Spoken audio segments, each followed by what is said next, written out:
बहुत बढ़िया होंगे। तो चलिए आज के वीडियो में फिर हम लाए हैं प्रश्नावली 1.1 के 3 नंबर क्वेश्चन। ठीक है, उसे भी हल करना बहुत आसान है और आगे क्वेश्चन को हल कर दिए हैं, आप देख करके ही आए ताकि ये क्वेश्चन भी बढ़िया से आपको समझ में आ सके।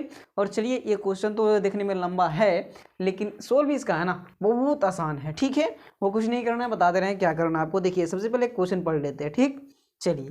तो क्वेश्चन क्या कहता है कि किसी परेड में 616 सदस्यों वाली एक सेना या आर्मी कह सकते हैं कि टुकड़ी को 32 सदस्यों वाले एक आर्मी बैंड के पीछे मार्च करना है।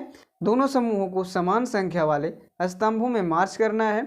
उन स्तंभों की अधिकतम संख्या क्या है जिसमें वे मार्च कर सकते हैं। देखिए, बताते हैं यहाँ पास एक शब्द आया अधिकतम संख्या। ठीक है, जहाँ भी आपको अधिकतम संख्या आ जाए रियल नंबर में, अधिकतम और न्यूनतम की बात समझ लीजिए आप। ठीक है, न्यूनतम की बात, अगर आपको अधिकतम की बात आए तो आपको समझना है कि मसा निकालने की बात कर रहा है। अधिकतम में क्या निकालना है तो मसा निकालना है, HCF निकालना है। क्या निकालना है? मसा। अगर न्यूनतम बोले तो आपको LCM यानी कि लसा निकालना है।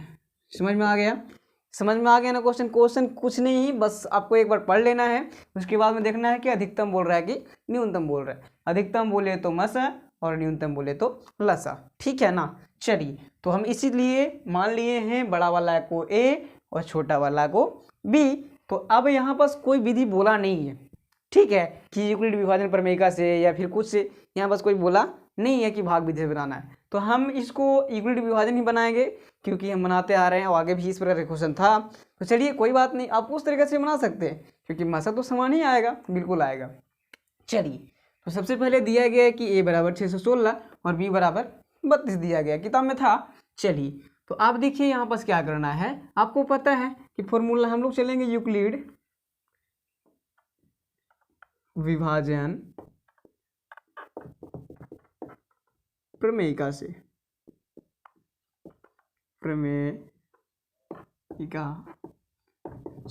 ठीक है ना।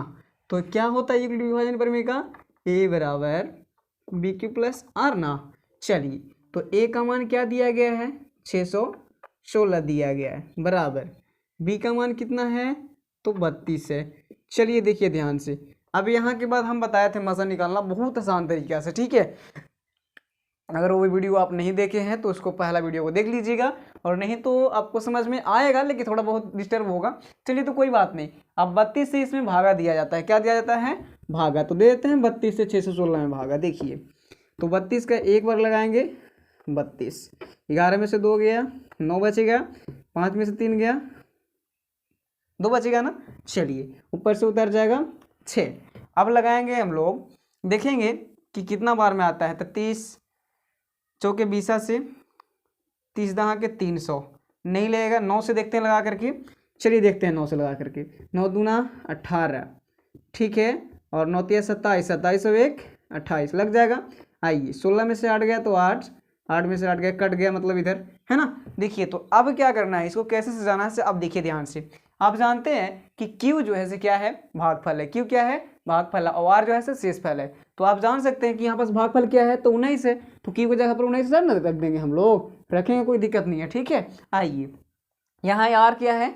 शेषफल। R क्या है? शेषफल है, तो R शेषफल यहाँ हो जाएगा, तो 8 शेषफल हो जाएगा, लिख देते हैं 8। चलिए, अब इसके बाद में बताए थे हम कि जो यहाँ पास होता है उसको बाहर कर दीजिए, उसके बाद में जो शेषफल में है उसको यहाँ ले आइए।